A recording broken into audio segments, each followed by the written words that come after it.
Hey everybody, this is what we're going to aim for today.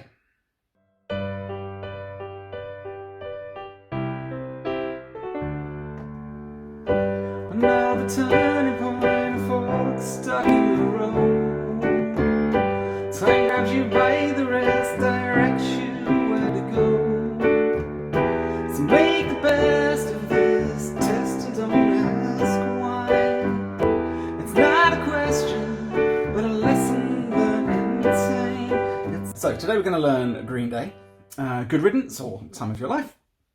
The point of this channel is to make things very, very simple. This is for complete beginners who just want to get started. The song itself has very, very few chords. It's G and C and D and E minor.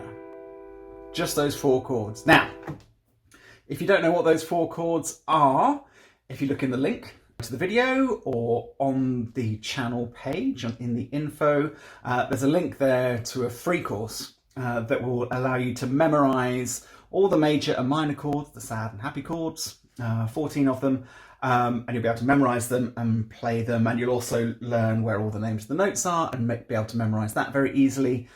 It takes about 20 minutes. So if you haven't done that before, then go and check out that link and do that short course, because I promise you it's going to make your life a lot easier. We're going to break this into sections. There are 3 main sections that you need to learn for this song. Okay? In the course that I mentioned previously, the free one, where we memorize the shapes of chords, I talk about shapes a lot because shapes are a really, really good way to retain information. So one of the shapes I talk about is a white picket fence shape. Like this one, like the G, hit a note, miss a note, hit a note, miss a note, hit a note. So most of the chords in this song are that shape, so we've just got to pick it up and move it around to the right starting note. Okay, so let's start. We start with a G and we do that for a count of 4. 1, 2, 3, 4, and then we pick up and we go to a C, which is also a white picket fence shape. 1, 2, for a count of 2, and then we move to a D, 3, 4. Okay, D is a triangle shape, and again for obvious reasons. Let's do that again. 1, 2, 3, 4. 1, 2, 3, 4. 1, 2, 3, 4. 1, 2, 3, 4. And then we go to an E minor, also a white picket fence shape, for 2. D for 2, triangle shape, C for 2, G for 2. And it does this twice. Let's do it again. E minor, D, C, G. Third section, very, very simple. Starts on the E minor for 2, 1, 2, and then goes up to the G for 2. Does it again. 1, 2, G for 2. Then it goes to the E minor, to the D, 2, to the back to the G, 2. Count of 4. Okay, so if we put all of that together, we get.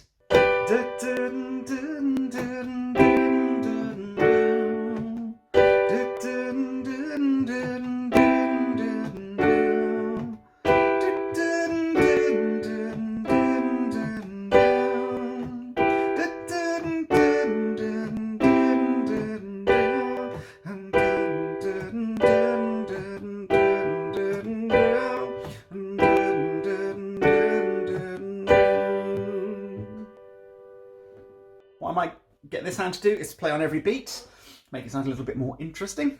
1, 2, 3, 4. 1, 2, 3, 4.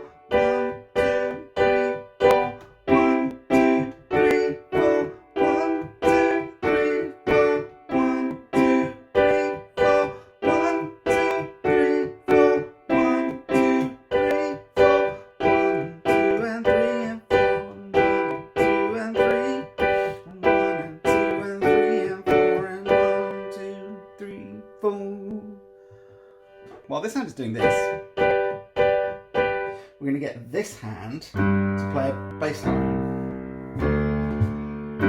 What it's actually going to be doing is copying note, or the first note of the chord that we're playing up here. So it's just going to copy that.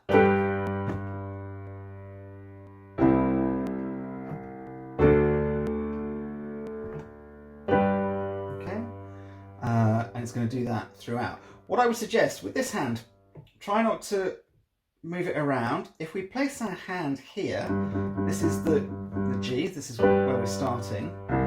The next note we're going to go to is the C down here. Rather than sort of picking this up and moving it around, which means you're likely going to miss, let's just keep our hand here.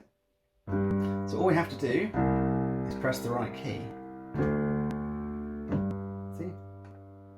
Work smarter, not harder.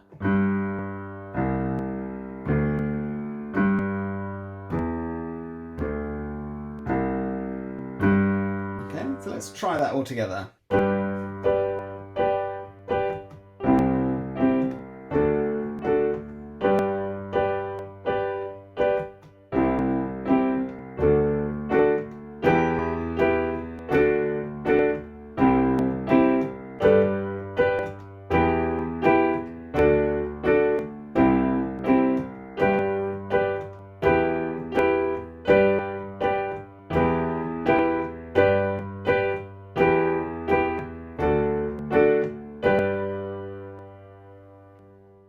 Once you get a bit more comfortable with it, we can start to maybe even make this a bit more interesting, add some other notes in there. Okay, so maybe we could do this.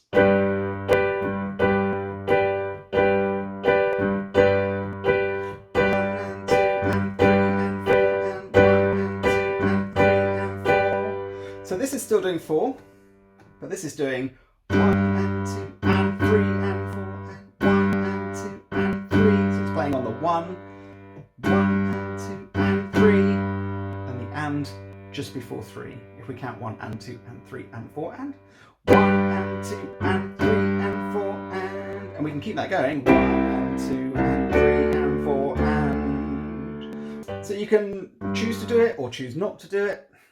Add that and 3 in if you want, or not. Leave it out. Entirely up to you. Okay, but something to work towards.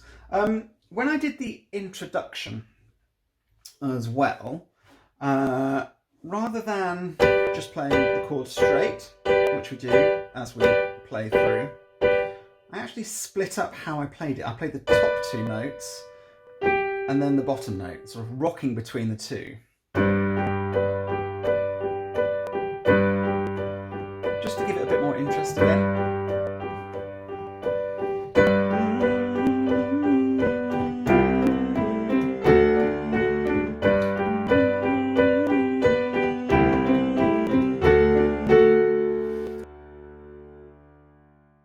So you should be able to now have a crack at that.